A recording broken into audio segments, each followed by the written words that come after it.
Indian Dharmashastra texts, law, ethics, and society in ancient India. The Dharmashastra literature is one of the foundational pillars of ancient Indian legal, moral, and social thought, derived from the Sanskrit terms dharma, righteous duty, law, ethics, and shastra, treatise, manual. Dharmashastras are textual compilations that codify the principles governing human behavior, social norms, religious observances, and legal procedures. These texts are not merely legal manuals. They blend ethics, ritual obligations, and social regulations, reflecting the complex and stratified nature of Indian society from the early centuries BCE to the medieval period. Origins and historical context. The Dharmashastra tradition emerges in the later Vedic period, roughly between 500 BCE and 500 CE, although its roots lie in earlier Vedic injunctions, notably in the Dharma Sutras. The Dharma Sutras, composed between 800 and 200 BCE, are concise aphoristic works outlining duties, rituals, and societal norms. Prominent examples include the texts attributed to Apastamba, Gautama, Baudayana, and Vasishta. These sutras laid the groundwork for more elaborate codifications known as the Dharmashastras. The Dharmashastras were composed in prose, verse, and aphoristic formats, and became central to legal and social life. Among these, the Manusmriti, Laws of Manu, is the most renowned, often serving as a reference point for understanding Hindu law and morality. Other significant texts include Yajnavalkya Smriti, Narada Smriti, and Vishnu Smriti. These texts were not static. They evolved, were commented upon by scholars, bhashyas, and were interpreted differently across regions and eras. Structure and content. Dharmashastras cover an extensive range of topics combining moral, religious, and legal codes. 1. Dharma, righteousness, and duty. The core concept, dharma, encompasses duties according to one's caste, varna, stage of life, ashrama, and gender. Duties include ethical conduct, social obligations, religious rituals, and personal morality. For instance, a Brahmin was expected to engage in learning and teaching, a Kshatriya in governance and protection, a Vaishya in trade, and a Shudra in service. Vyavahara, legal procedure. Dharmashastras provide detailed prescriptions for judicial processes, including evidence, witnesses, oaths, ordeals, divine trials, and penalties. They address civil disputes such as inheritance, contracts, and property rights, as well as criminal offenses including theft, assault, and adultery. Punishments were often graded according to social status and severity of the crime. 3. Akara, conduct. These sections describe proper conduct in daily life, rituals, dietary regulations, social etiquette, and the duties of kings and ministers. Ethical behavior was emphasized alongside ritual compliance, reflecting the integration of moral and spiritual dimensions in governance. 4. Prayashkita, expiation. Dharmashastras also contain detailed rules for expiation of sins or errors. Rituals, penances, and acts of charity could cleanse one from transgressions, reinforcing the interconnection between law, morality, and religious practice. 5. Governance and kingship.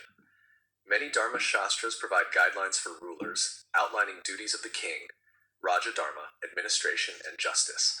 Texts like Manusmriti and Yajnavalkya Smriti stress that the king must uphold Dharma, protect subjects, and administer justice impartially, thereby linking divine law with earthly governance. Notable Dharmashastra texts. Manusmriti, Laws of Manu, composed around the 2nd century BCE to 3rd century CE, the Manusmriti is the most authoritative and influential Dharmashastra. It details social hierarchies, caste duties, inheritance laws, marriage rules, and penalties for crimes. While influential, it has been critiqued for rigidly codifying caste distinctions and gender roles. Yajnavalkya Smriti, likely composed between the 3rd and 5th centuries CE, this text is considered more pragmatic and rational than Manusmriti. It streamlines legal procedures, emphasizes restitution over corporal punishment, and is highly cited by medieval commentators. Narada Smriti, focused primarily on civil law and procedural regulations, Narada Smriti provides guidance on fines, property disputes, and contractual obligations reflecting practical concerns of governance and trade. Vishnu Smriti integrates dharma with devotion, emphasizing religious observances alongside legal norms. This text highlights the ethical and spiritual dimensions of law, showing the seamless integration of morality and legality in Indian thought. Philosophical and ethical foundations. The Dharmashastras are grounded in a philosophical framework that intertwines law, morality, and religion. Dharma is not arbitrary law, but a reflection of cosmic order, Rita, and social harmony.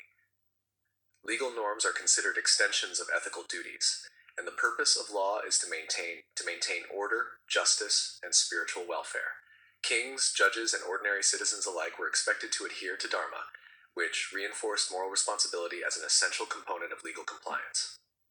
This fusion of law and ethics differentiates Dharmashastra tradition from purely secular legal systems. Punishments, judicial procedures, and civil regulations were legitimized by moral and religious authority, emphasizing the holistic nature of ancient Indian jurisprudence. Social implications. Dharmashastra texts played a pivotal role in shaping societal structures, caste and hierarchy. Legal and moral obligations were closely tied to the Varna system, reinforcing social stratification while attempting to maintain societal stability. Gender norms, women's roles, rights, and duties were codified, often emphasizing domesticity, chastity, and subordination to male authority, reflecting prevailing patriarchal norms. Judicial administration. Local assemblies, sabhas, village councils, and royal courts often relied on Dharmashastra texts as reference points for dispute resolution. This facilitated a degree of legal uniformity across diverse regions of the Indian subcontinent. Influence and legacy. The influence of Dharmashastra texts extends beyond ancient India. They informed medieval Indian law, particularly in royal courts where Sanskritic legal principles were interpreted and applied alongside customary laws. Even during British colonial rule, judges referred to texts like Manusmriti to resolve Hindu personal law matters. Moreover, Dharmashastras have influenced modern scholarship on comparative law, ethics, and social regulation, offering a lens into the fusion of morality, religion, and law in pre-modern societies. They remain a crucial source for historians, legal scholars, and anthropologists studying the Indian subcontinent. Conclusion. Indian Dharmashastra texts represent a unique synthesis of law, morality, religion, and social norms. Emerging from the Vedic tradition and evolving into detailed codifications, they provided comprehensive guidance for individual conduct, judicial processes, and governance. While certain aspects, particularly caste and gender prescriptions, have been critiqued for perpetuating social hierarchies, the Dharmashastras exemplify an ancient worldview in which law was inseparable from ethics and spiritual duty. Their enduring legacy in Indian legal history and moral philosophy underscores the sophistication and depth of ancient Indian jurisprudence. Sources 1. Olivel P. 2005. Manu's Code of Law, a critical edition and translation of the Manava Dharmashastra, Oxford University Press. 2. Kane, P.V., 1968. History of Dharmasastra, Ancient and Medieval Religious and Civil Law in India, Bhandarkar Oriental Research Institute. 3.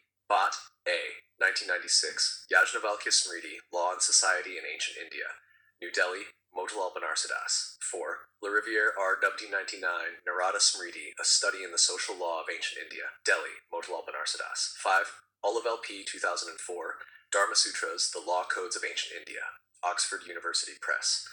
6. Derrett, J.D.M., 1977, Religion, Law, and the State in India, Faber and Faber.